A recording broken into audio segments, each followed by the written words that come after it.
नमस्कार दोस्तों, welcome to hard and deep physics with Hardeep sir. देखिए आज हम लोग क्या करने वाले हैं, जो 12वीं क्लास है आरबीएसई बोर्ड की, जो +2 की क्लास है, उसका जो हमने पहले सिलेबस का फर्स्ट लेक्चर जो है वो डाला था। हमने उसके अंदर 2020-2021 का जो अब लेटेस्ट सिलेबस है, हमने उसके बारे में पिछले लेक्चर के अंदर बहुत अच्छे से पूरा डिस्कस किया था। अब देखिए दोस्तों, अब हम यहाँ पे बात करने वाले हैं जो आरबीएसई बोर्ड है उसके अंदर मैंने आपको बता दिया कि 10 यूनिटें हैं आपकी, जिसके अंदर 10 यूनिटों को आगे चैप्टर के अंदर डिवाइड किया गया है। आगे अलग अलग चैप्टर बनाए हैं उसके अंदर जो मेन बात ध्यान रखनी है वो ये कि हर यूनिट का अपने अपने नंबर बांटे हुए हैं, मार्क्स डिवाइड किए हुए हैं कि ये इतने मार्क्स का है, ये इतने मार्क्स का। उसके बाद आपका जो पेपर है वो आपको पता है और ध्यान रखना है, पेपर आपका 56 मार्क्स का है, ठीक है। उसके बाद 14 मार्क्स आपके सेशनल हैं और 30 मार्क्स जो आपके हैं वो प्रैक्टिकल के हैं। प्रैक्टिकल के अंदर और थ्योरी के अंदर यानी कि 56 नंबर का ये पेपर और 30 नंबर का ये प्रैक्टिकल, इन दोनों में आपको कंबाइंड रूप से पास होना है। समझ गए बात? इनमें कंबाइंड रूप से आपको इन दोनों में पास होना है। ये तो आपका जो हमने पिछले लेक्चर में और भी वाइडली डिस्कस किया था, अच्छे से पूरा मैंने बताया था चार्ट बना के उसका, कौन कौन से चैप्टर हैं किस यूनिट में, तो वो आप वहाँ से देख सकते हो। आज का हमारा जो लेक्चर है उस पर डिस्कस करते हैं। आज हम आपकी बिल्कुल पहली यूनिट जो है 12वीं आरबीएसई बोर्ड की जो पहली यूनिट है, उसका जो चैप्टर नंबर 1 है, उसका जो पहली यूनिट का जो पहला चैप्टर है, आज हम उसको पढ़ेंगे। चैप्टर का नाम आपको हम बता देते हैं। चैप्टर का जो नाम है पहले चैप्टर का वो है स्थिर वैद्युतिकी। हमने पहले चैप्टर की डिस्कस करनी है। पहला चैप्टर हमने शुरू करना है, पूरा चैप्टर आराम से करेंगे। ये 5-6 दिन में या 5-6 लेक्चर में हम इसको पूरा कर देंगे। चैप्टर का नाम है इलेक्ट्रोस्टैटिक या स्थिर वैद्युतिकी। सबसे पहले इस शब्द का मतलब समझते हैं, स्थिर वैद्युतिकी क्या होता है। जो आपका चैप्टर का बिल्कुल मूलभूत चीज़ है, बिल्कुल स्टार्टिंग है। अगर आपको स्थिर वैद्युतिकी टर्म समझ आ गई तो आपको पता चलेगा कि इस चैप्टर में हम क्या पढ़ने वाले हैं। फिर हम पहला टॉपिक इसका जो आवेश है उसको शुरू करेंगे, जो आज का टॉपिक है हमारा। देखिए स्थिर से पता चल रहा है रुका होना। स्थिर का मतलब रुका होना, रुका होना मतलब स्टैटिक, रुका होने का मतलब स्टैटिक। यानी कि स्थिर वैद्युतिकी का मतलब हो गया कि इस चैप्टर के अंदर हमारा आवेश जो है, हमारा चार्ज जो है, अब आवेश कोई भी इलेक्ट्रॉन, न्यूट्रॉन, प्रोटॉन, कोई भी पार्टिकल, कोई भी कण, आवेश हमारा इस पूरे चैप्टर में रुका रहेगा, गति नहीं करेगा। यानी कि हम इस चैप्टर में किसकी बात करने वाले हैं? रुके हुए आवेशों के बारे में हम इस चैप्टर में पूरा पढ़ने वाले हैं। तो ये चैप्टर जो है बिल्कुल रुके हुए आवेशों की बात करेगा, स्टैटिक चार्जेस की बात करेगा। ठीक है दोस्तों, तो अभी हम पहले जो है शुरू करते हैं। अगर आपने वो पूरा लेक्चर नहीं देखा है जो हमने पहला लेक्चर बनाया है सिलेबस का, तो वो आप डिस्क्रिप्शन में जाके देख सकते हैं, वहाँ से आपको वो मिल जाएगा। ठीक है दोस्तों, यहाँ आई बेल पे क्लिक करना, ऊपर आई बटन पे, तो वहाँ से भी आपको मिल जाएगा वो। फिलहाल देखिए, अब हम बात करते हैं, सबसे पहले आज पढ़ेंगे आवेश के बारे में कि आवेश क्या होता है।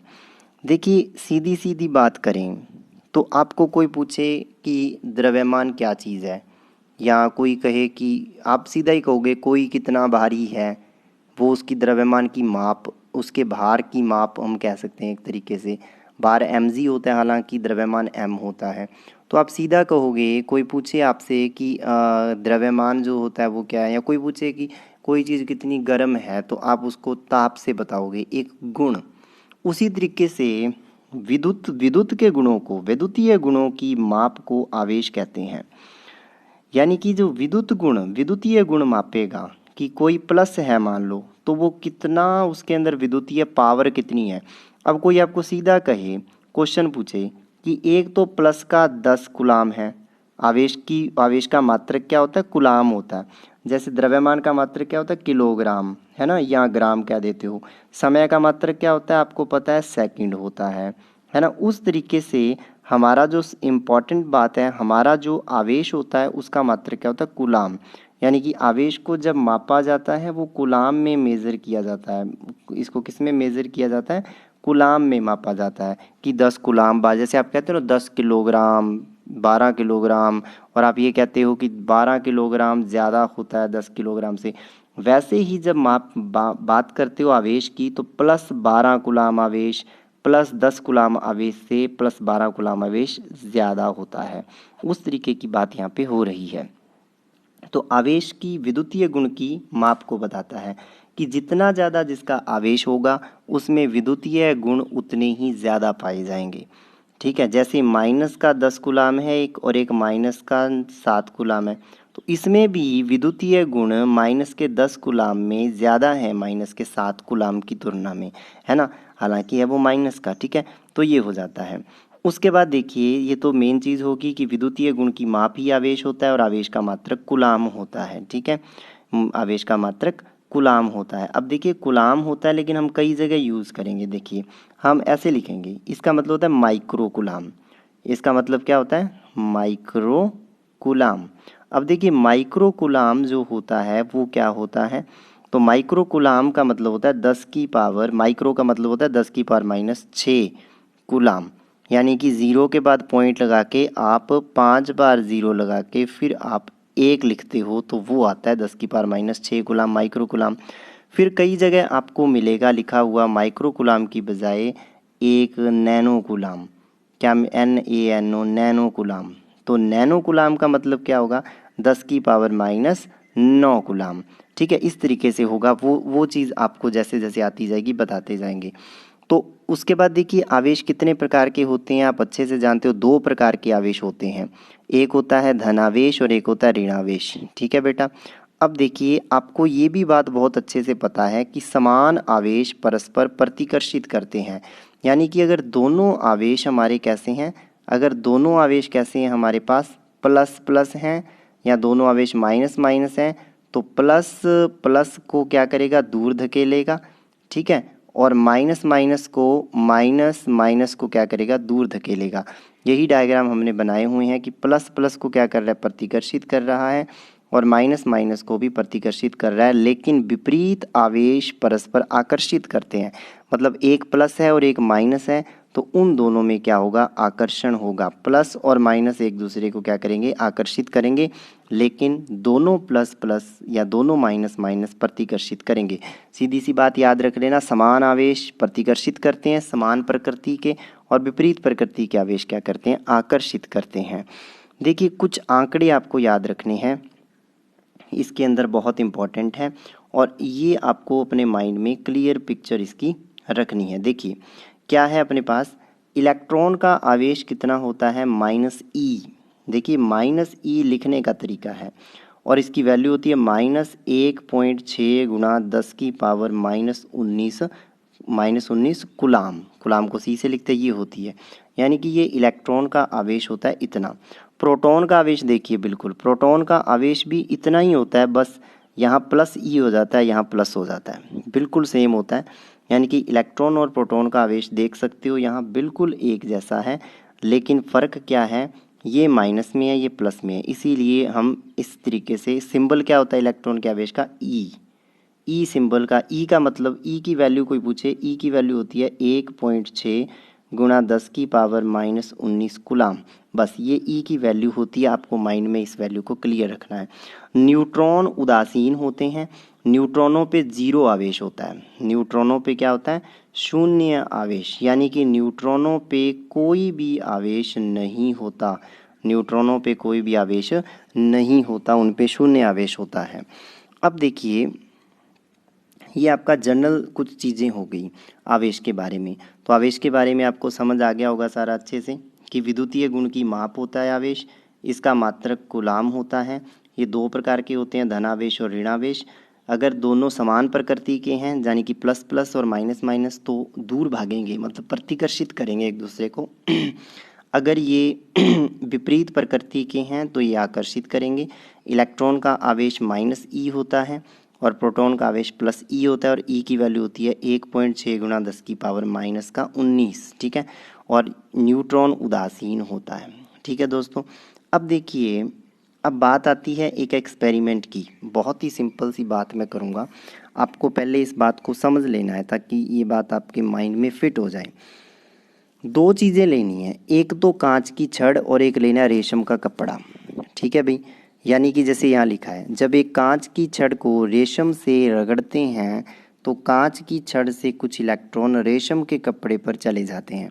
अब बात सुनिए, इलेक्ट्रॉन पे आवेश कौन सा होता है? माइनस का होता है, -1.6 गुणा 10⁻⁻19 कूलाम।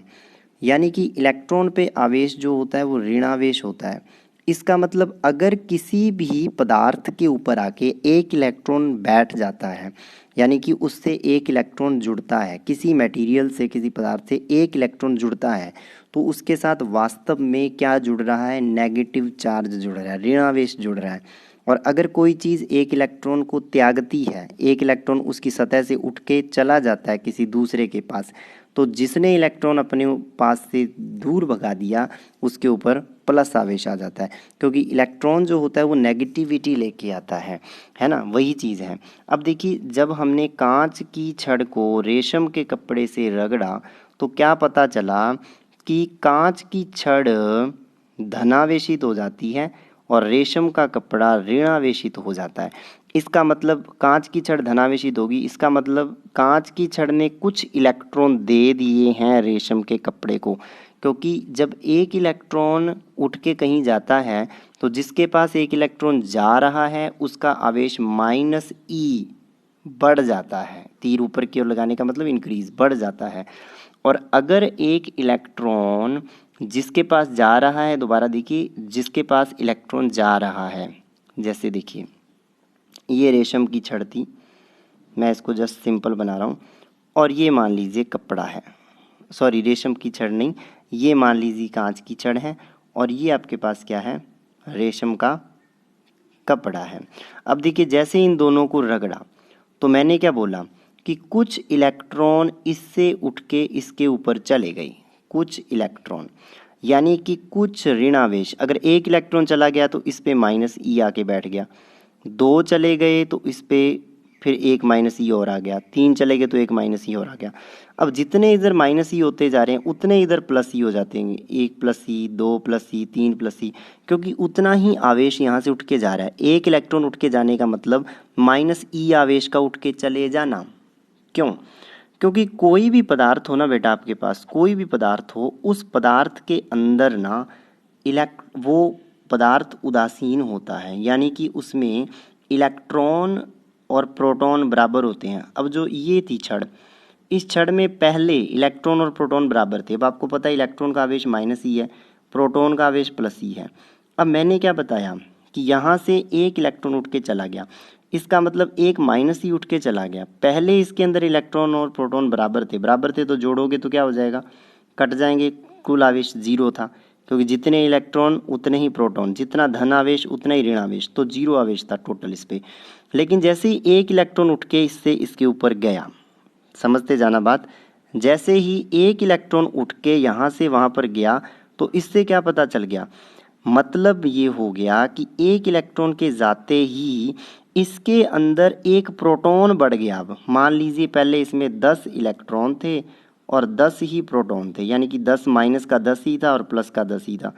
अब क्या हो गया, ध्यान दो बेटा, अब 10e में से जब एक ही इधर चला गया तो ये रह गया माइनस का 9 ही, तो माइनस का तो 9 ही है लेकिन प्लस का 10 ही है। जब दोनों को जोड़ोगे तो 10 - 9, 10e - 9e बराबर प्लस का e रह गया, यानी कि इसके ऊपर क्या चार्ज आ गया? प्लस का e चार्ज आ गया इस छड़ के ऊपर, समझ के, और वो इसके ऊपर चला गया। मान लीजिए इसमें पहले 11 ई थे तो प्लस के भी 11 ई थे, लेकिन अब एक ही और आ गया तो ये ई 12 हो गई। अब 12 ही हो गए तो इसका मतलब यहाँ पर जो चार्ज है वो क्या हो गया? माइनस आ गया, इसलिए इस पे माइनस चार्ज आ जाता है, इस पे प्लस चार्ज आ जाता है। ठीक समझे? इस तरीके से वही लिखा है, कांच की छड़ से कुछ इलेक्ट्रॉन रेशम के कपड़े पे चले जाते हैं, जिससे कांच की छड़ धनावेशित, रेशम का कपड़ा ऋणावेशित हो जाता है। अब देखिए, अब जहाँ से अब इलेक्ट्रॉन पे भी कुछ भार होता है, इलेक्ट्रॉन का भी कुछ द्रव्यमान होता है, तो इलेक्ट्रॉन का द्रव्यमान मैंने पिछली वीडियो में क्वेश्चन भी पूछा था, कमेंट करके मैंने बोला था बताना उसका आंसर।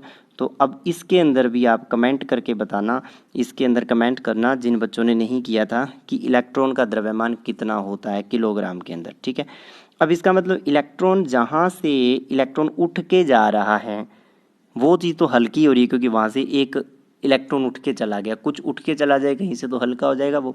पहले 10 इलेक्ट्रॉन थे, अब 9 रह गए तो हल्का हो गया।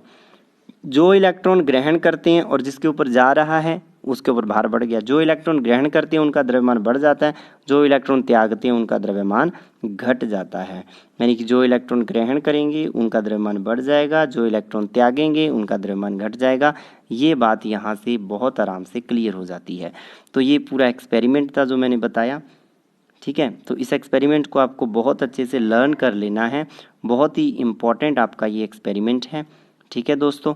अब देखते हैं आवेश संरक्षण का सिद्धांत। आप जो है हमारा जो टेलीग्राम ग्रुप है उसको ज्वाइन कर सकते हो, ताकि आपको आने वाला जो भी लेक्चर आएगा उसके बारे में भी इंफॉर्मेशन मिलती रहे, और आपको जो है अच्छे से ये नोट्स भी जो है हम टेलीग्राम ग्रुप पे अवेलेबल करवाते हैं। व्हाट्सएप नंबर भी दिया हुआ है डिस्क्रिप्शन में, आप व्हाट्सएप नंबर पे भी हमें मैसेज कर सकते हैं और व्हाट्सएप के ज़रिए भी आप हमसे जुड़ सकते हैं दोस्तों।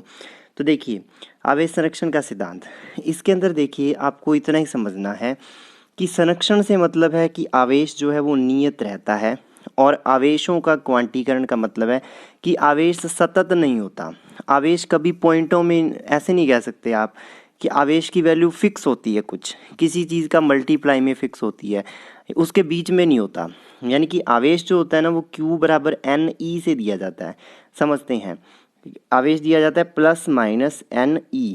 इसका मतलब देखिए आवेश कैसे आता है किसी चीज़ पे, मैंने आपको अभी एक बात बताई थी, किसी चीज़ पे आवेश कैसे आता है, दो तरीक़ों से आता है।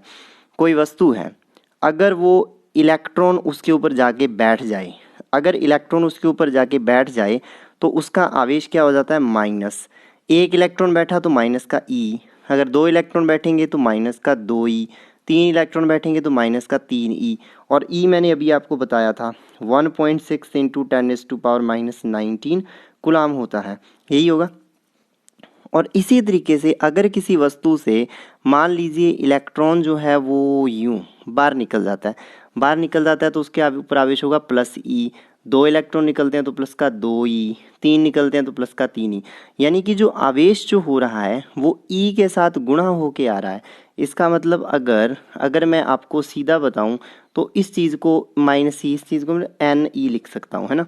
इसीलिए मैंने यहाँ क्या लिखा है कि जो आवेश होता है वो Q = NE होता है। यानी कि E क्या है, इलेक्ट्रॉन का आवेश 1.6 × 10⁻⁻19 कूलाम। N क्या है, इलेक्ट्रॉन ग्रहण करेगी इलेक्ट्रॉनों की संख्या, त्यागे या ग्रहण इलेक्ट्रॉनों की संख्या।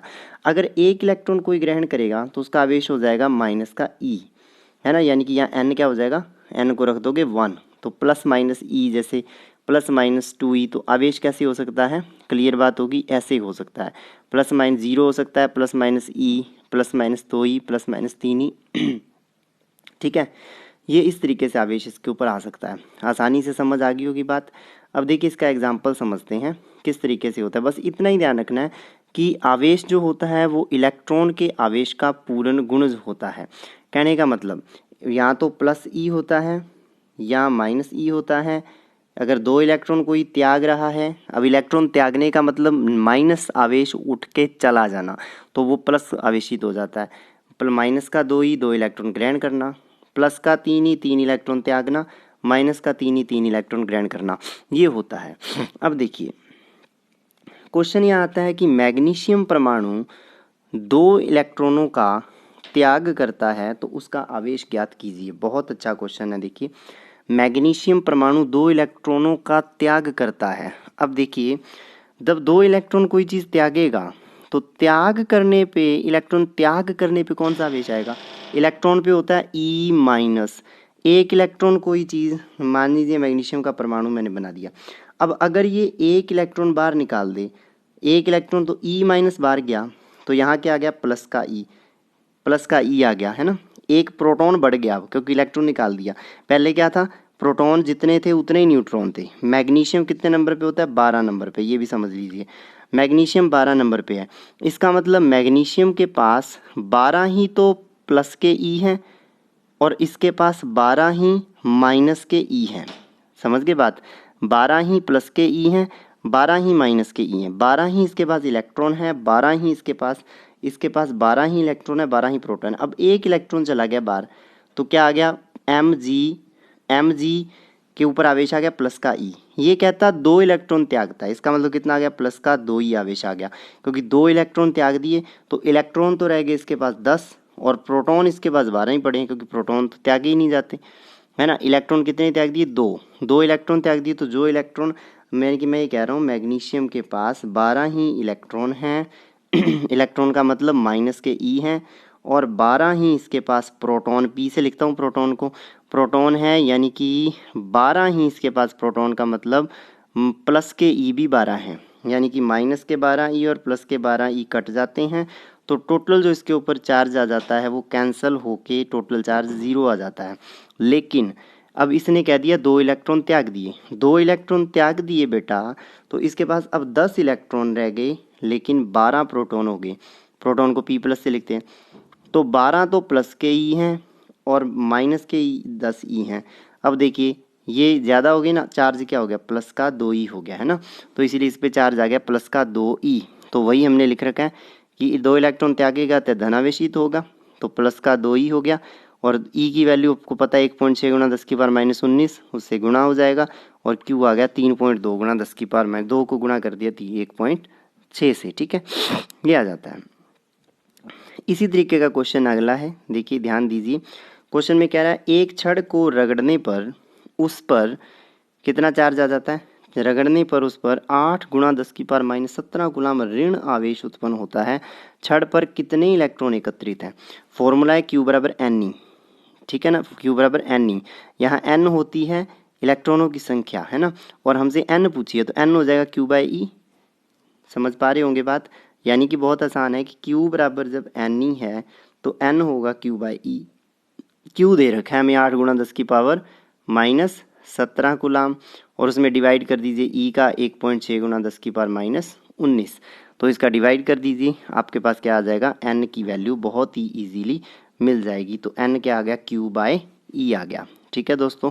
इसके बाद इसको सॉल्व कर लीजिए, बस 10 की पावर -19 है, ठीक है, यहाँ 10 की पावर -17 है, यहाँ देखिए 8 को इससे काटोगे, यानी कि इसको सॉल्व कर लो, क्या है, सॉल्व तो कर सकते हो, 8 गुणा 10 की पावर -17 बटे 1.6 गुणा 10 की पावर -19, तो बहुत ही आसान है इजीली इसको देखिए, ये बिंदी हटा दो यहाँ से 1.6 वाली, तो ऊपर 10 लग जाता है।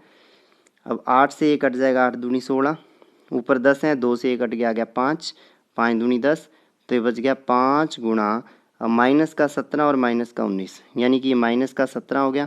अब ये जो माइनस का 19 है ऊपर जाके प्लस का 19 हो जाएगा, प्लस का 19 हो जाएगा ऊपर जाके प्लस का 19 हो जाएगा, तो ये बचेगा 10 की पावर 2 आएगा भाई यहाँ, ठीक है। 5 गुणा 10 की पावर 2, ये 22 लिखा हुआ है मिस्टेक से, क्या आ जाएगा, 5 गुणा 10 की पावर 2 आ जाएगा। अब देखिए वेरी वेरी इंपॉर्टेंट क्वेश्चन, बहुत बार आया हुआ है, बहुत इंपॉर्टेंट क्वेश्चन है। क्या कहता है, कहता एक कूलाम आवेश में कितने इलेक्ट्रॉन होते हैं, बस इतना ही पूछता है। एक कूलाम आवेश के अंदर इलेक्ट्रॉनों की संख्या बताइए कि एक कूलाम में इलेक्ट्रॉन कितने होते हैं, उनके नंबर्स बताइए। तो सीधी सी बात है, Q बराबर क्या होता है, NE, हमें Q क्या दे दिया, 1, तो 1 बराबर NE। अब मुझसे क्या पूछा है, N, तो N बराबर क्या हो जाएगा, 1/E, और E की वैल्यू आपको अच्छे से पता है, यही लिखा है, एक कूलाम, Q बराबर NE, 1 बराबर NE, N बराबर 1/E, तो इससे इसकी वैल्यू रख दी, E की 1.6 गुणा 10 की पावर -19। अब देखिए क्या किया मैंने, ऊपर नीचे, अब देखिए इसका जब ये हटाओगे 1.6 का पॉइंट, तो ऊपर लग जाएगा 10, ठीक है बेटा। फिर ऊपर 10 का और गुणा कर दो, और फिर नीचे भी 10 का गुणा कर दो, ठीक है ना, तो ये हो गया 100, यानी कि 100, देखिए ऊपर 100 हो गया। जब मैंने ये किया तो इसका जो कैलकुलेशन हुआ, ध्यान दो, इन दोनों का जो मल्टीप्लाई हुआ वो हो गया 100, नीचे 10 और 10 1.6 गुना वैसे पड़ा 16 हो गया ये।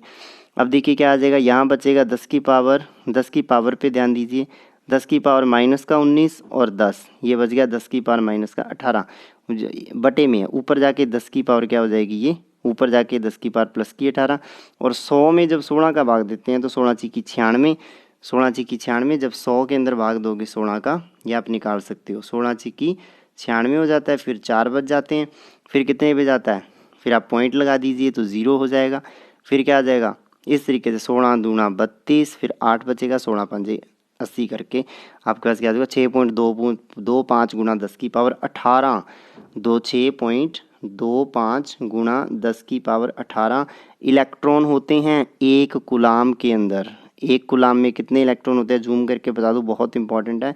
इतने इलेक्ट्रॉन, कुछ नहीं किया, क्वेश्चन पूछता है एक कूलाम आवेश में कितने इलेक्ट्रॉन होते हैं, तो Q बराबर 1 कूलाम कर दो, Q बराबर NE, N हमें ज्ञात करना है, ठीक है। तो 1 बराबर NE, N हो गया 1/E। उसके बाद क्या कर दिया, E की वैल्यू रख दी 1/, ये वैल्यू रख दी इसकी, ऊपर नीचे क्या कर दिया 100, ऊपर नीचे 100 का मल्टीप्लाई मान सकते हो, जो 10 यहाँ यूटिलाइज हो गया और 10 इधर रह गया, ठीक है। ये इसकी वैल्यू होगी 6.25 गुना 10 की पावर 18 इलेक्ट्रॉन पर कूलाम।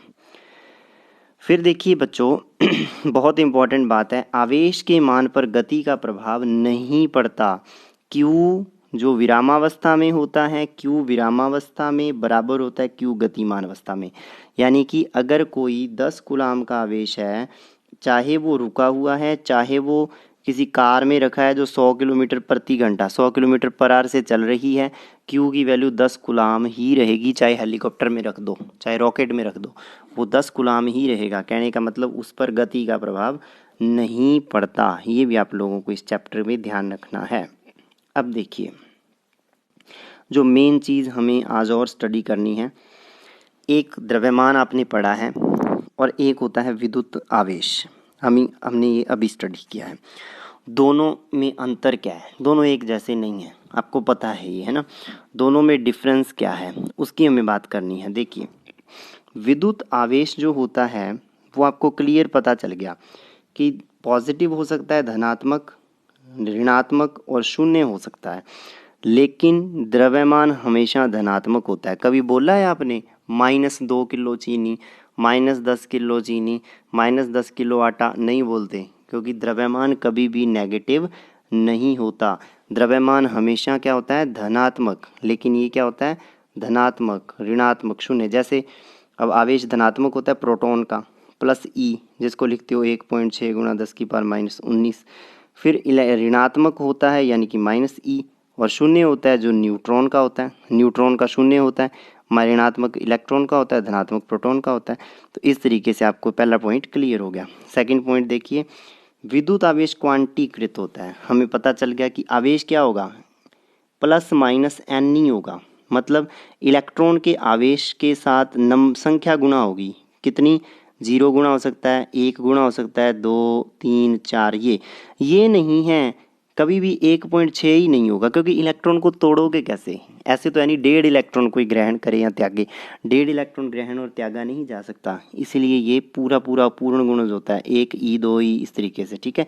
लेकिन चीनी तो हो सकती है, 1.5 किलो भी हो सकती है ना। इसलिए द्रव्यमान क्वांटीकरण का अभी तक कोई अस्तित्व नहीं है, यानी कि द्रव्यमान क्वांटीकृत नहीं होता, आपको ध्यान रखना है। क्वांटीकरण का मतलब क्या होता है, कोई चीज़ पूर्ण गुणज हो किसी की, वो नहीं होता।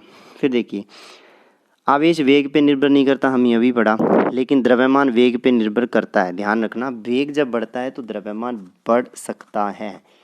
ये स्पेशल थ्योरी ऑफ ये आपेक्षिकता का सिद्धांत होता है बेटा, ये हमें अभी नहीं पढ़ना, हम BSc में ग्रेजुएशन में पढ़ेंगे, आपको बस ध्यान रखना है। आवेश संरक्षित होता है, द्रव्यमान का संरक्षण नहीं होता, बस याद रखो, आवेश संरक्षित रहता है। फिर द्रव्यमान तो देखो, किसी चीज़ को जलाते हो तो वो द्रव्यमान ऊर्जा में बदल जाता है ना, तो लेकिन इसमें नहीं होता, आवेश में। दो आवेशों के बीच में बल क्या लगता है, आपको पता है, आकर्षण भी लगता है, प्रतिकर्षण भी लगता है। अगर वो प्लस प्लस हैं दोनों, प्लस क्यू तो प्रतिकर्षण, माइनस माइनस है तो भी प्रतिकर्षण, एक प्लस है एक माइनस है तो क्या होगा, आकर्षण, ठीक है। लेकिन द्रव्यमानों के मध्य गुरुत्वाकर्षण बल ही लगता है, आपको पता है, और गुरुत्वाकर्षण बल हमेशा क्या होता है, आकर्षण प्रकृति का होता है, ये भी पता है। एक द्रव्यमान M1 है, एक द्रव्यमान M2, हमेशा आकर्षण लगता है, एक दूसरे की ओर खींचे जाते हैं। ये हमने पढ़ा था 11वीं क्लास में, गुरुत्वाकर्षण बल, ठीक है ना। इसलिए गुरुत्वाकर्षण बल जो होता है ये, और ये हमेशा क्या लगता है, इसके आकर्षण ही लगता है। तो देखिए ये धनात्मक ऋणात्मक 0 हो सकता है, ये हमेशा धनात्मक। ये क्वांटीकृत होता है, ये नहीं होता। ये वेग पे निर्भर नहीं करता, ये करता है। ये संरक्षित होता है, ये नहीं होता। ये आकर्षण प्रतिकर्षण दोनों प्रकार का होता है, ये केवल आकर्षण प्रकार का होता है, ठीक है। उसके बाद ये छठा पॉइंट और 7वां पॉइंट आप छोड़ देना चाहे, कोई दिक्कत नहीं है। लेकिन 7वें पॉइंट को देखो आप समझ सकते हो, मैं बताऊं, एक आवेशित वस्तु में सदैव, आपको पता है आवेश में हमेशा कोई वस्तु कोई भी आवेश हो उसका द्रव्यमान जरूर होगा। जैसे इलेक्ट्रॉन की बात करें, मैंने पूछा है ना द्रव्यमान, तो उसका कमेंट करके बताना आप कितना होता है। इलेक्ट्रॉन है, उसके पास आवेश है और द्रव्यमान तो होगा ही होगा। न्यूट्रॉन के पास अब आवेश नहीं है देखो, लेकिन द्रव्यमान है। न्यूट्रॉन का आवेश कितना है? 0। न्यूट्रॉन का आवेश कितना है? 0, उदासीन है। लेकिन द्रव्यमान तो उसका है कितना? 1.674 गुणा 10⁻⁻27 किलोग्राम द्रव्यमान तो उसका है। लेकिन उसके पास क्या नहीं है? आवेश नहीं है। वही बात लिखी है कि कोई वस्तु जो है, कोई भी वस्तु आपके पास है, यदि किसी वस्तु के पास द्रव्यमान है तो ज़रूरी नहीं कि उस पर आवेश हो। द्रव्यमान है तो ज़रूरी नहीं कि उस पर आवेश हो। लेकिन अगर किसी वस्तु पर आवेश है, अब देखो कोई भी वस्तु हो, प्रत्येक वस्तु के पास द्रव्यमान जरूर होता है, लेकिन आवेश हो ये ज़रूरी नहीं है, बस इतना याद रखो। जैसे न्यूट्रॉन है, उस पर द्रव्यमान हो तो सबके पास ये न्यूट्रॉन, इलेक्ट्रॉन, प्रोटॉन, लेकिन आवेश देखिए न्यूट्रॉन पे होता ही नहीं है। ठीक है दोस्तों, तो ये हमारा आज का टॉपिक था, बहुत ही इम्पॉर्टेंट। तो ये जो टॉपिक हमने पढ़ा है, इसके आप नोट्स जो हैं बना भी सकते हैं, लेकिन मैं आपको यही सजेस्ट करूँगा, आप हमारा चैनल जो है वो ज्वाइन कर लीजिए। उसके अपने टेलीग्राम पे और व्हाट्सएप पे भी कर सकते हो। कोई डाउट हो वहाँ पूछ सकते हो, वहाँ पे नोट्स PDF की फॉर्म में आपको मिल जाएंगे। ठीक है दोस्तों, तो चैनल सब्सक्राइब नहीं किया तो कीजिए, अपने दोस्तों के साथ शेयर कीजिए। बस मैं आपको थोड़ा सा रिवाइज़ और करवा दूँ कि आज हमने क्या पढ़ा है। आज हमने पढ़ा है कि विद्युतीय गुण की माप आवेश होता है, आवेश का मात्रक कूलाम होता है। धनावेश और ऋणावेश 2 होते हैं। समान आवेश प्रतिकर्षित करते हैं, धन धन ऋण ऋण, लेकिन धन और ऋण एक दूसरे को आकर्षित करते हैं। फिर हमने पढ़ा कि इलेक्ट्रॉन का आवेश -E होता है, -1.6 गुणा 10⁻⁻19 कूलाम, और प्रोटॉन का होता है ये, ठीक है, 1.6 गुणा यानी कि प्लस में।